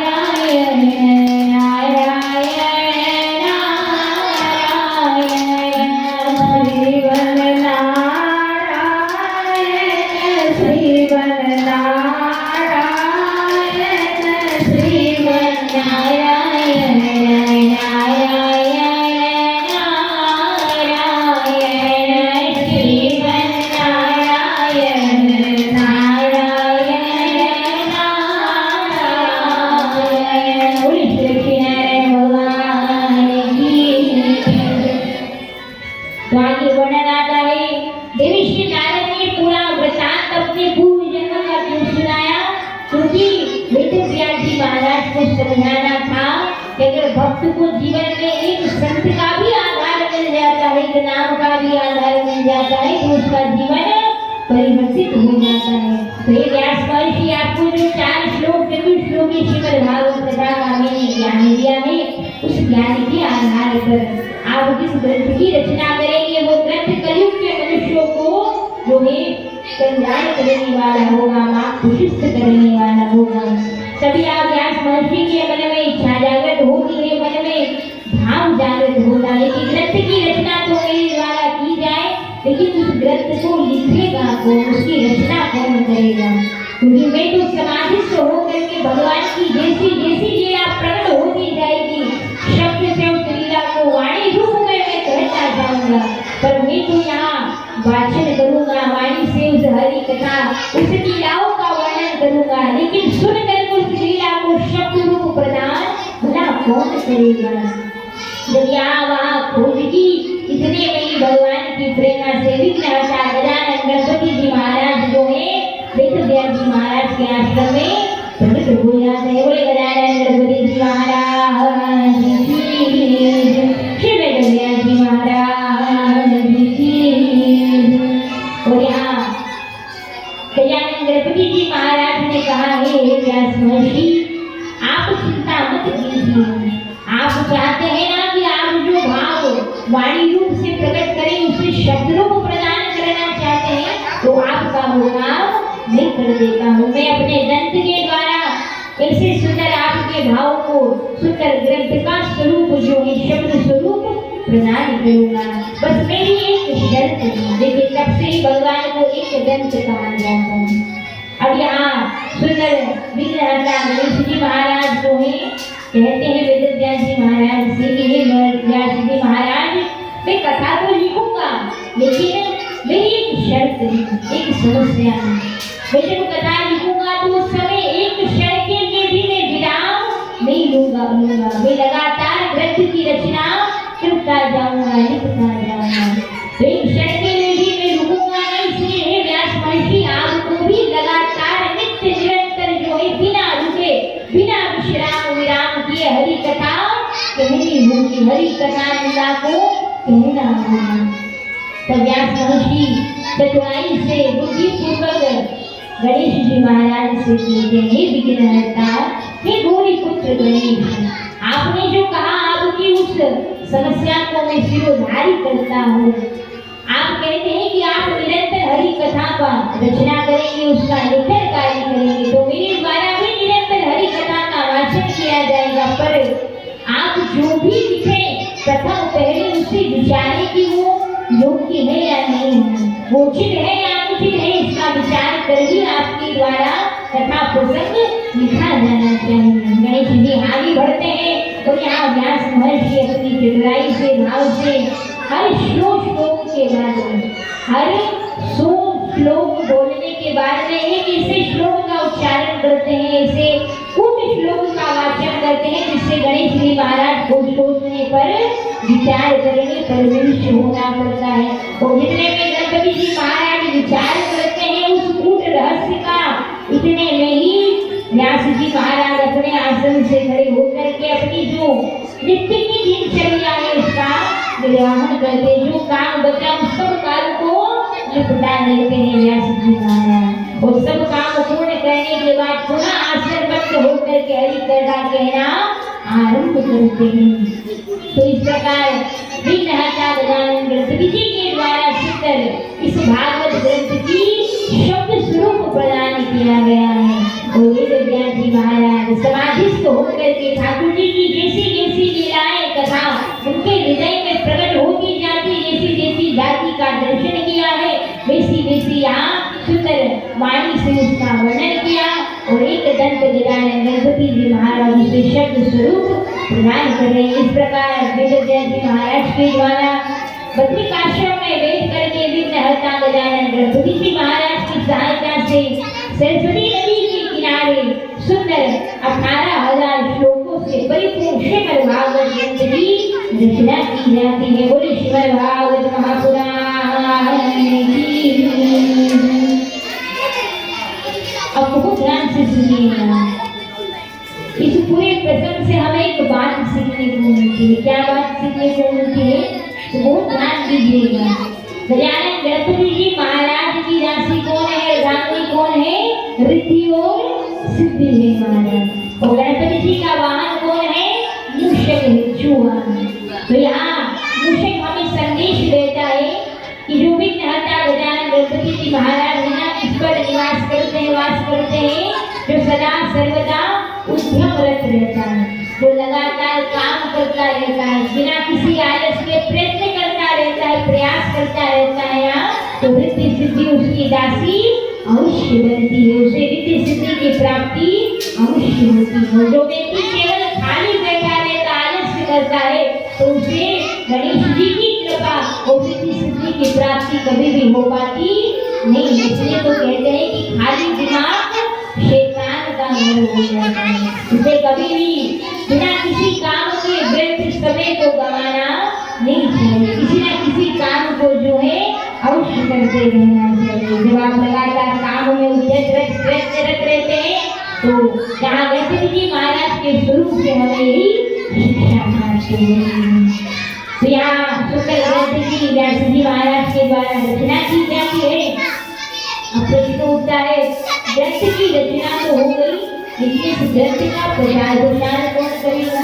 कारण क्योंकि व्यास महर्षि तो वृद्धावस्था में है, वृद्ध हो चुके हैं। वृद्ध हो चुके हैं तो वृद्धावस्था में वो तो घर घर जाकर के समाज में जाकर के इस कथा का वाचन गायन नहीं कर सकते। फिर पीछे से कौन इस कथा को समाज में प्रचारित करेगा?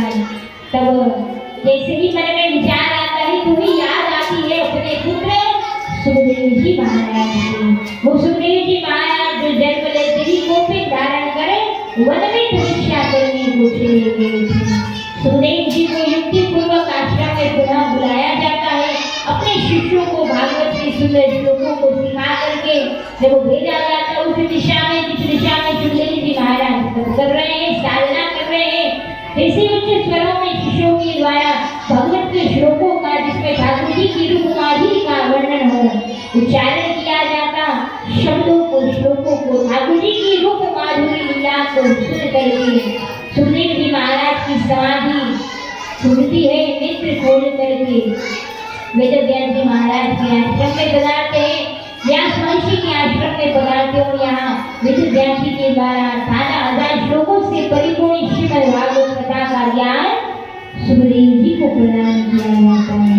उस समय आने पर ही श्रीमद् भागवत कथा सुखदेव जी महाराज राजा परीक्षित को श्रवण करा रहे हैं। श्री सुखदेव जी महाराज की, श्री परीक्षित जी महाराज की।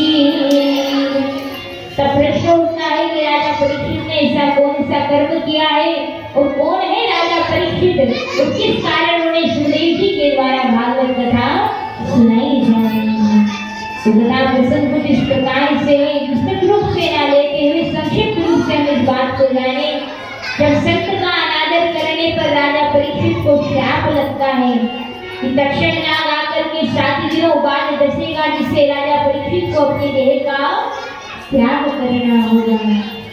तो जब राजा परीक्षित को ये बात पता चलती है तो गंगा नदी के किनारे जाकर के बैठ जाते हैं 7 ही दिनों में मोक्ष प्राप्ति करने के भाव से, कल्याण के भाव से।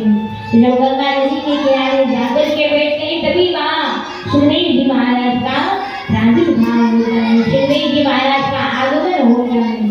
सुखदेव जी महाराज आकर के सुंदर भागवत कथा राजा परीक्षित को श्रवण कराते हैं महाराज। और ये राजा परीक्षित कोई साधारण बालक नहीं है, कोई साधारण मनुष्य नहीं है। क्योंकि जब महाभारत के युद्ध में अश्वत्थामा के द्वारा पांडवों के कुल का विध्वंस करने के भाव से, नष्ट करने के भाव से उत्तरा के गर्भ पर ब्रह्मास्त्र का प्रहार किया जाता है अश्वत्थामा के द्वारा, तब ठाकुर गोविंद श्री हरि नारायण स्वयं साक्षात गर्भ में जाकर के उत्तरा की सुदर्शन चक्र से इस ब्रह्मास्त्र को नष्ट किया है और परीक्षित राजा की रक्षा की है। तो ऐसे भगवान के अनन्य प्रिय भक्त राजा परीक्षित सुंदर हरि कथा को श्रवण करते हैं और सुंदर साप्ताहिक हरि कथा को श्रवण करते हैं। सुखदेव जी महाराज मंगलाचरण करते कथा कहना आरंभ किया है और सुंदर इस हरि कथा में आगे वर्णन आता है। यहाँ वर्णन किया जाता है, कल हमने सृष्टि लीला का वर्णन किया, उसी में वर्णन आता है कि माता प्रसूति जी का विवाह तो दक्ष प्रजापति के साथ में हो जाता है, जहाँ माता सती का जन्म होता है, जिनका विवाह भोलेनाथ शिवशंकर के साथ में संपन्न होता। अब 2 पुत्र हुए हैं मनु महाराज और शत्रुपाद जी के, उत्तानपाद और प्रियव्रत जी महाराज। उत्तानपाद की 2 रानियां हैं, 2 पटरानियां हैं, सुरुचि और सुरीति माता। सुरुचि माता के द्वारा ऐसा व्यवहार किया जाता है जो धर्म के अनुसार विपरीत आचरण किया जाता है। जब रहने से ध्रुव जी महाराज ने अपने पिता राजा की गोद में बैठने की हट की है, जिद की है, तब उसी समय में राज दरबार में माता सुरुचि का आगमन होता है। हाथ पकड़ करके रहने से ध्रुव जी महाराज को कहती है। ध्रुव जी कौन है? भगवान नारायण के अनन्य प्रिय भक्त है महाराज।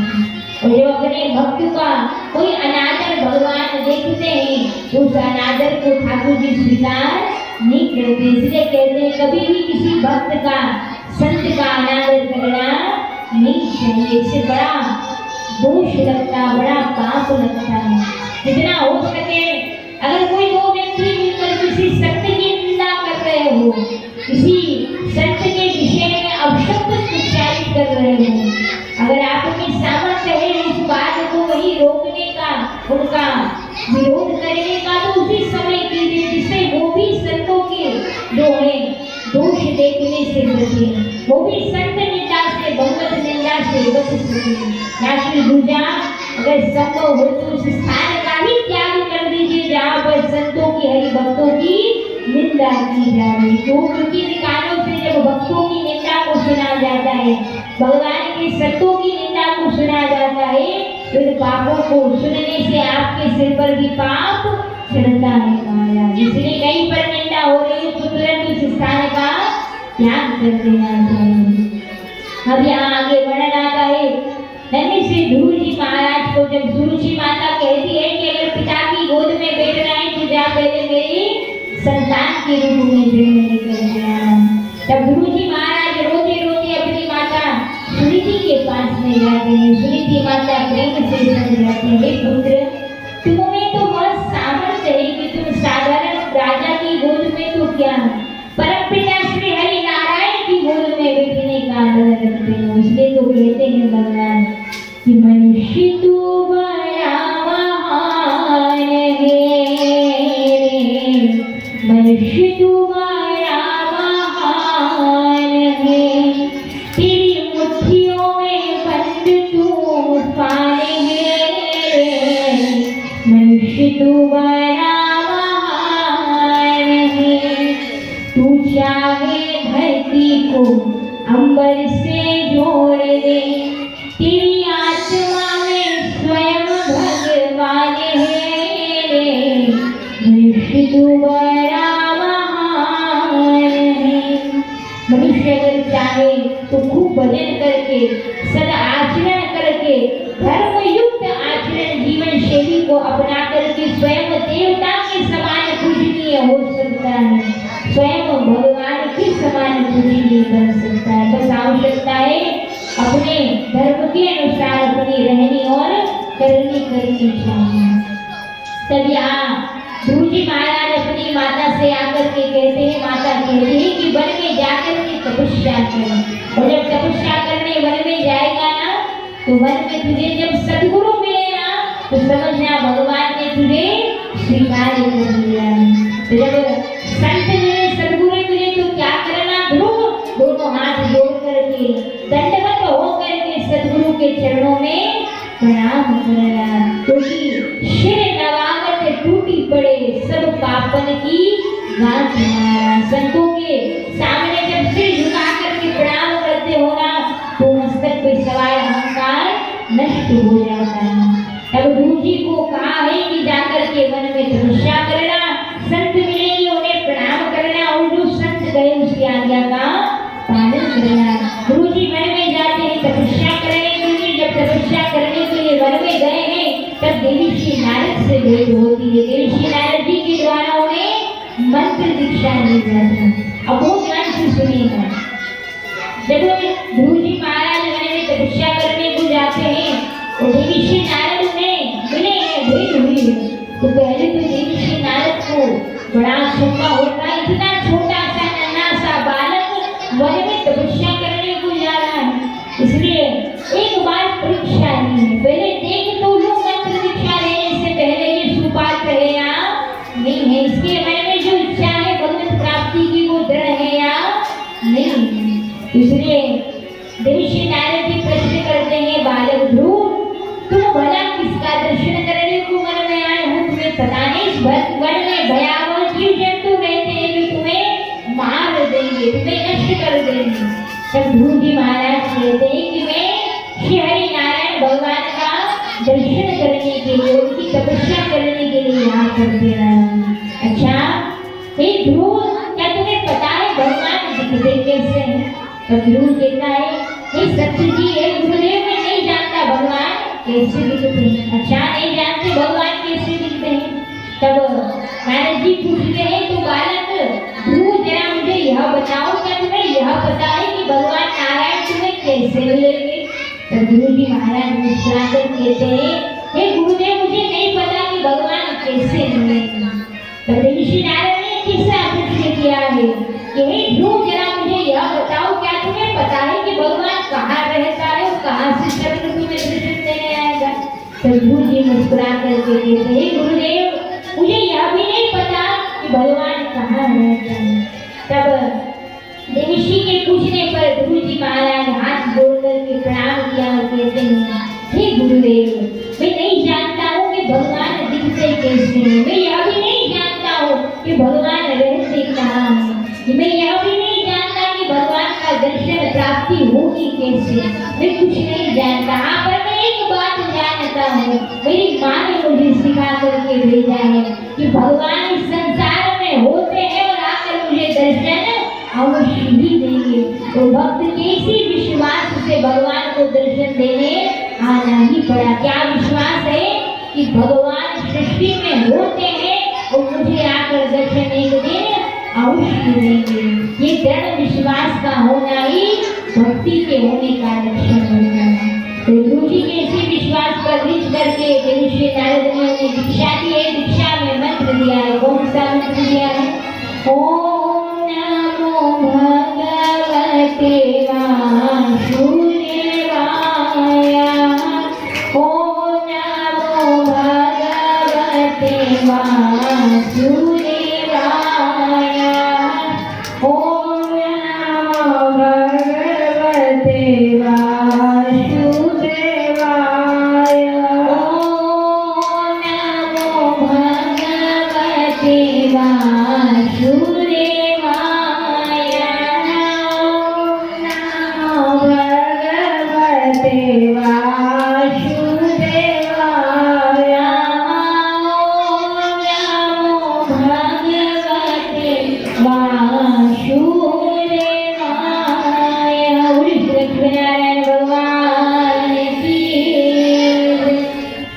तो यहाँ ऋषि नारद ने मंत्र दिया है। जिस मंत्र का जप किया है राकर के श्री हरिनारायण भगवान ने सेवक गुरु जी को दर्शन दिया है। बोले गुरु जी महाराज की, भक्त वत्सल भगवान की।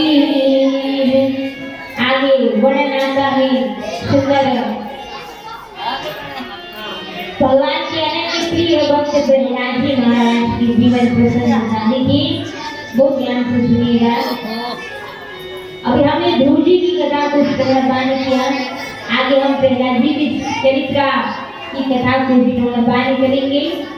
आपको ये सूचना यहाँ से दी जा रही है कि आज जो ठाकुर जी का जन्मोत्सव हम कथा में बना रहे थे, क्योंकि किसी कारणवश संगीतकार बंधु आज उपस्थित नहीं है, और अगर बिना संगीत कर ऐसे ठाकुर जी का जन्मोत्सव बनाएंगे तो ना तो हमें कथा कहने में, उत्सव बनाने में आनंद आएगा और ना ही ठाकुर जी को भी आनंद आएगा। इसलिए आज ठाकुर जी का प्रागट्य करने के पहले आज की कथा में जो है हम भक्तों की चरित्र की कथा को श्रवणपान करें। और कल जो है कल पंचम दिवसीय श्रीमद् भागवत कथा में आरंभ की कथा में सुंदर कथा के आरंभ में ही ठाकुर जी का प्रागट्य होगा। और ठाकुर जी के नंदलाला का जब ब्रज में प्रागट्य होगा, जन्मोत्सव बनाया जाएगा। और कल ही जन्मोत्सव ठाकुर जी का कथा में होगा। और कल ही नंद बाबा के द्वारा सुंदर नंद भवन में नंदोत्सव भी बनाया जाएगा। तो आप जो भी भेंट सामग्री बधाई लेकर के आए हैं, तो अगर मंदिर परिसर में व्यवस्था हो तो वो भेंट सामग्री जो है कल के लिए व्यवस्थित रख दी जाए, जिससे कल नंदोत्सव में कथा के आरंभ में खूब बधाइयाँ लगाएंगे, खूब मंगल गीत गाएंगे और सुंदर भजन संकीर्तन के द्वारा लाल जी का खूब उत्साह उल्लास के साथ में प्रागट्य उत्सव मनाएंगे। तो हम कल की कथा में सुंदर लाल जी का प्रागट्य भी होगा और नंदोत्सव भी बनाया जाएगा। तो इसलिए आज जो है मिलकर के सुंदर हरि कथा को हम श्रवण करें, क्योंकि इस समय कथा विश्राम का भी हो चुका है। तो आइए नन्हे से प्रहलाद जी महाराज के द्वारा भी भगवान श्री हरिनारायण का खूब भजन किया जाता है। असुर कुल में जन्म लेने के बावजूद भी भगवान नारायण का जब जप किया जाता है, तब भगवान को पुकारने पर भगवान श्री हरिनारायण जो है नरसिंह का रूप लेकर के आते और बिना विष्णु का वध किया है। और नरसिंह का रूप कब लेकर के आए हैं? को धारण करके आए हैं। क्यों? क्योंकि हिरण्यकशिपु को वरदान मिला था कि 12 मास में से किसी भी महीने में मैं मरूंगा। ये ब्रह्मा जी ने वरदान दिया था कि हे हिरण्यकशिपु 12 महीनों में से किसी भी माह में तेरा वध कोई नहीं कर पाएगा।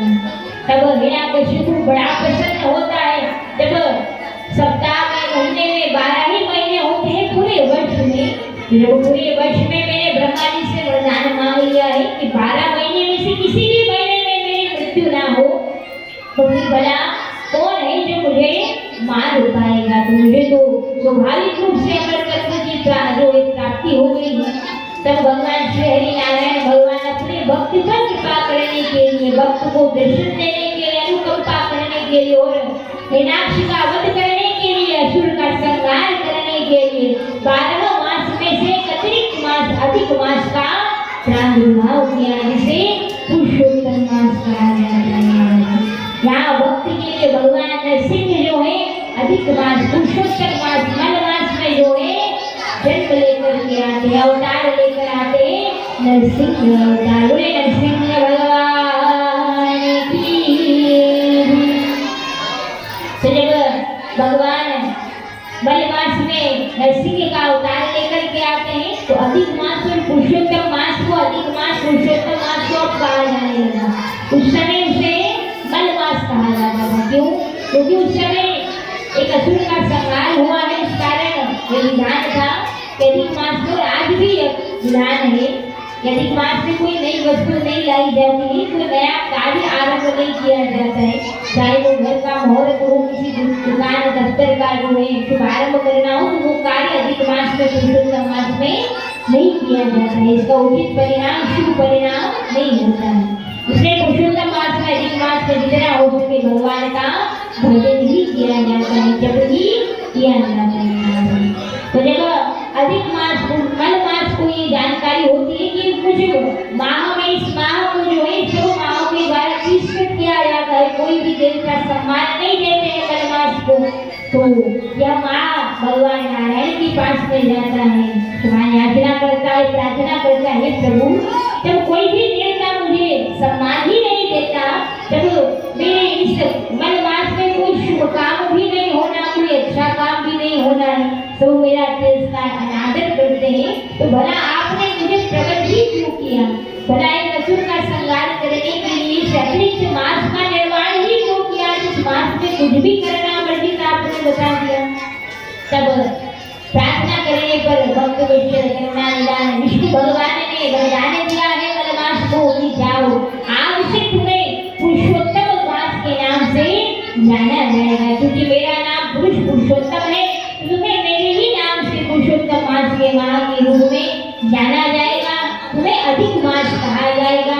और इस पुरुषोत्तम मास में जो मेरा भजन करेगा, जप करेगा, होम करेगा, दान करेगा, तप करेगा, उसे अनंत अनंत गुना में फल प्रदान करने वाला होगा। इसलिए कहा जाता है जब अधिक मास आता है, पुरुषोत्तम मास आता है, तो स्थान स्थान पर हरि कथाएं होती है, जिस कथा को सुन करके सुंदर भगवत भक्ति प्राप्ति होती है।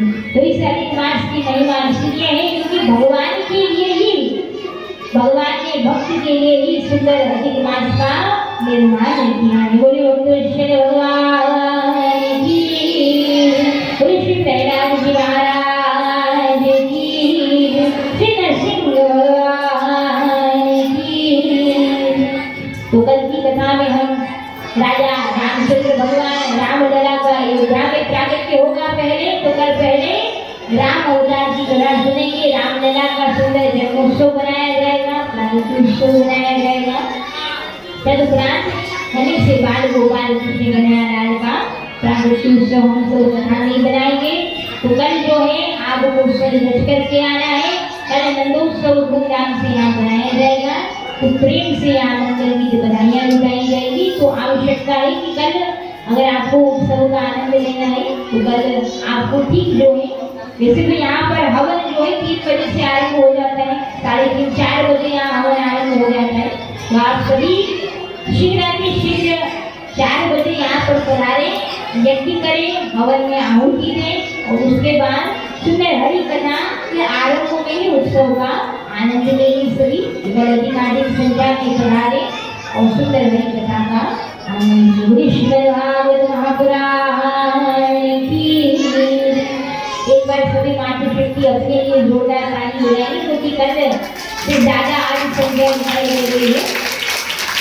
तो कल जो है आपको इससे भी अधिक संख्या में आना है, जिससे सुंदर उत्सव का आनंद आप सबको भी आए, हमारे ठाकुर जी को भी आनंद आए। तो अधिकाधिक संख्या में प्रदान करके कल ठाकुर जी का नंदोत्सव हम प्रेम से मनाएंगे। बोले भक्त विश्व भगवान की जय। श्री राधे। आज जन्मोत्सव नहीं मनाया जा रहा है, कल मनाएंगे। कल भी आपको सभी को पीले वर्ष धारण करके आना है। अभी हमारे जो कलश यात्रा में सभी माताएं आई थी, वो सभी माताओं का यहाँ से सम्मान किया जाएगा। चुनरी उड़ाकर रोज अभी 3 दिन और शेष बचे हैं, तो 11 माताओं को यहाँ से सम्मानित किया जाएगा। अब आप सोच रहे होंगे कि माताओं को सम्मानित क्यों किया जाता है। क्योंकि संस्था का कार्य नारी सशक्तिकरण का कार्य है। माताओं को सम्मान करना, उन्हें मंच देना, उन्हें प्रोत्साहित करना और आगे बढ़ाना इस संस्था का परम उद्देश्य है। मातृशक्ति और बालिका शिक्षा के लिए ये दो मुख्य उद्देश्यों के साथ संस्था कार्य करती है। तो मैं अब यहाँ से एक एक माताओं के नाम लूंगी। 11 माताएं जो हैं वो आ जाएंगी, 11 माताएं कल। ऐसी सभी माताओं का प्रतिदिन यहाँ से सम्मान होना है। आदरणीय महाराज जी, महाराज जी यहाँ नहीं है? अच्छा ठीक है। जैसा कहा विनम्र निवेदन है कि चुनरी उड़ाकर माताओं का सम्मान करेंगे। ममता जी, ममता जी आ जाए।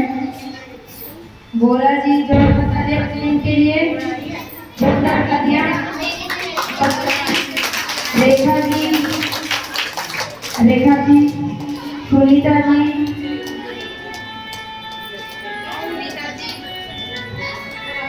मंजू जी,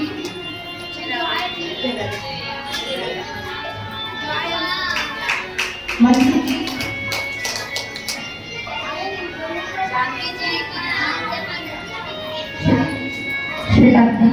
जानवी जी,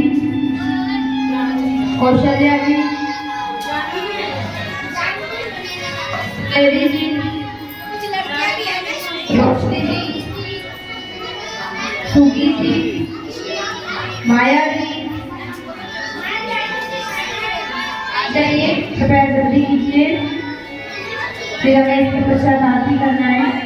जो नाम बताए जा रहे हैं जल्दी आ जाए। हरना किरण जी आ जाए। प्रतिज्ञा, प्रतिज्ञा कौन है?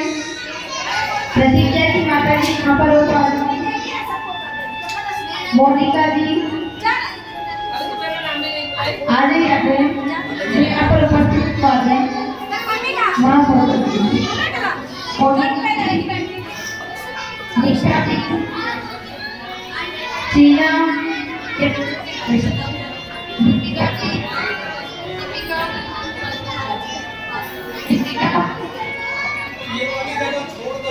दीपिका जी,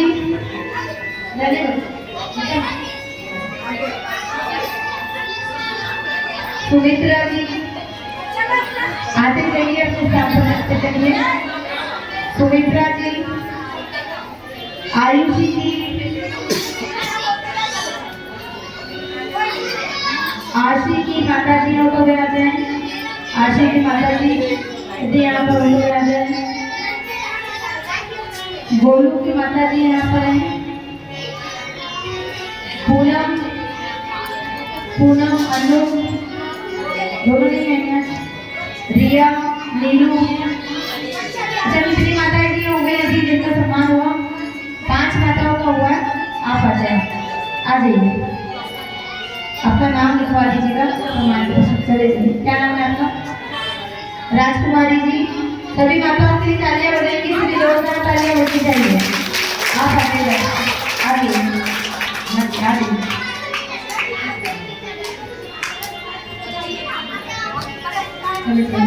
क्या नाम है आपका? सुमित्रा जी। जोरदार तालियां सुमित्रा जी के लिए।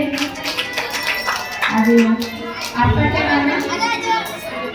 सरस्वती जी के लिए जोरदार तालियां।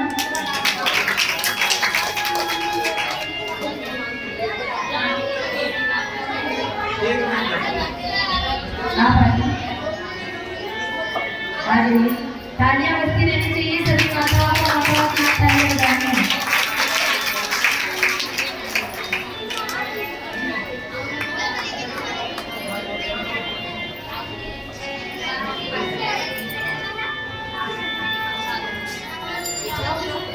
आपका क्या नाम है? माता जी, माता जी आपका क्या नाम है? आपका नाम बता दीजिए। आपका क्या नाम है? सुशीला जी। आपका? राम, राम का दीजिए जोरदार तालियां। आप आगे माता जी। आपका क्या नाम है? अरे आपका क्या नाम है? आप तो अपने गाड़ी करके आइए। चलिए, बहुत बहुत धन्यवाद। 11 माताएं होगी यहाँ पर, 11 माताएं होगी। आ जाइए आप आज माता जो सुनीता जी जो माता जी माताओं का सम्मान हुआ है वो मुझे बाद में अपना नाम लिखवा कर जाइए, ताकि जिनका नहीं हुआ है कल अगली 11 माताओं को सम्मानित किया जाएगा। ये माता रानी का प्रसाद है सुंदरी का, ये सबको मिलना चाहिए। आज आपको मिला है, कल अगली 11 माताओं को मिलेगा। जितनी भी मातृशक्ति यहाँ पर उपस्थित है सभी को माता रानी का एक सुंदरी का प्रसाद दिया जाएगा। अब यहाँ पर हम सभी आरती के लिए खड़े होकर अपने स्थान पर, उससे पहले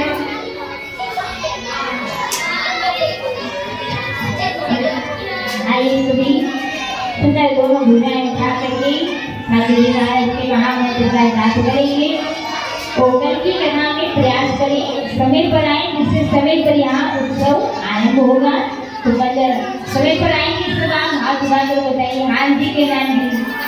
तो कल कथा में आपको 4:30 बजे सबको आना है, ताकि हम 5 बजे ठाकुर जी का जो सुंदर हम तो उसको यहाँ पर बना सके, ताकि समय पर कथा आज 4:30 बजे यज्ञ भी होता है। सभी माताओं को यज्ञ में भी बैठना है, बहुत कम मौका मिलता है, इतना अच्छा अवसर मिला है, कोई शुल्क नहीं है, निःशुल्क है, तो आप मौके का फायदा उठाइए। और 4:30 बजे यज्ञ में सभी शामिल हो। आधे घंटे का मात्र यज्ञ होता है, उसके बाद हम लोग उत्सव बनाएंगे। कल गोवर्धन पूजा भी रहेगी, 56 भोग का भोग लगेगा ठाकुर जी को।